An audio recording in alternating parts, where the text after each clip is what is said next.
Hoje eu vim aqui conversar um pouquinho com vocês sobre como que a gente pode manipular o ambiente para atingir o objetivo de que a criança consiga permanecer por tanto tempo na brincadeira.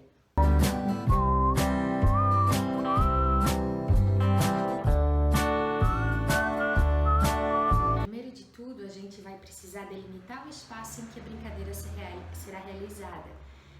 O que a gente indica é que em casa, se vocês tiverem a possibilidade de ter um lugar ou um espaço em que seja o espaço de brincar, né? Então, sempre que vocês forem brincar com a criança, ou que ela for brincar, para que ela vá para esse espaço. O que a gente sugere? Né? Que esse espaço tenha o mínimo de estímulos visuais possíveis, sem muito armário, sem muito quadro, sem muita pintura na parede, enfim, tá? Que isso ajuda a criança a se dispersar menos. E aí sempre oferecer somente o brinquedo que a gente vai brincar, deixar os outros a princípio, tá? Fora da visão da criança.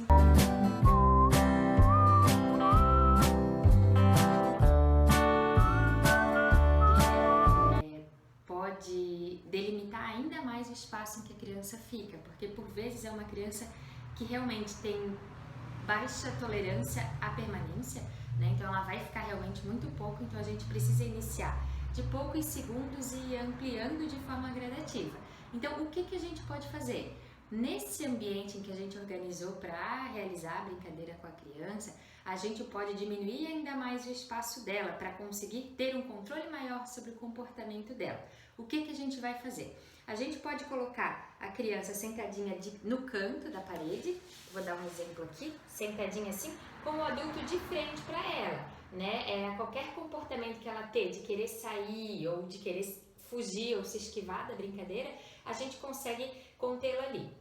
Pode ser com mesinha também, colocar a mesinha atravessadinha, tá? E aí oferecer o brinquedo para a criança. Como que isso vai acontecer? Eu trouxe aqui um exemplo para vocês, mas claro que não precisa ser exatamente esse brinquedo, pode ser qualquer outro que vocês tenham em casa, tá? Mas só para dar um modelo para vocês.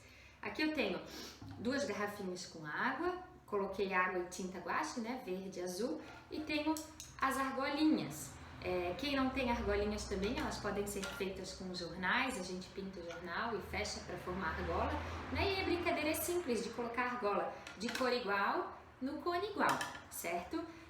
E aí a gente vai estar nesse espaço organizado com a criança, a gente pode até iniciar com uma cor somente, tá? A gente oferece e a gente mostra para a criança. Olha, amigo, essa argola vai aqui, sua vez. E aí a gente ajuda a criança a executar a ação, tá? Quando ela executou, a gente pode deixar ela dar uma voltinha na sala, no ambiente que a gente organizou, para que depois ela volte, tá? A gente não precisa forçar para que ela fique 1 minuto consecutivo na atividade se o tempo de tolerância dela é baixo. Então, eu vou oferecer para ela, ela realizou a ação que eu pedi e aí eu antecipo, você pode dar uma voltinha na sala e você vai voltar para a gente continuar a brincadeira. E é isso a gente faz, né? A criança realizou, deixa eu dar uma voltinha, chama ela de volta.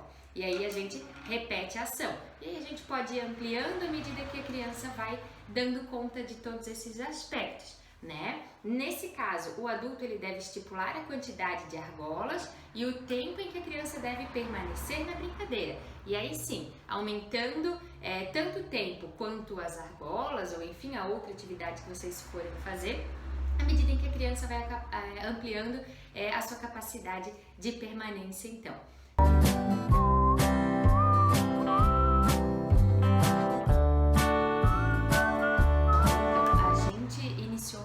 Dessa habilidade de permanência nesse cantinho, nesse espaço que a gente organizou para a criança, tá? Mas à medida em que ela for dando conta desse processo, a gente precisa levar esse repertório de habilidades para outros ambientes e para outros locais, né? Para fazer com que ela não permaneça somente quando a gente sentar nesse lugar, nesse canto organizado, e sim em qualquer outro ambiente em que a gente for realizar a brincadeira, certo?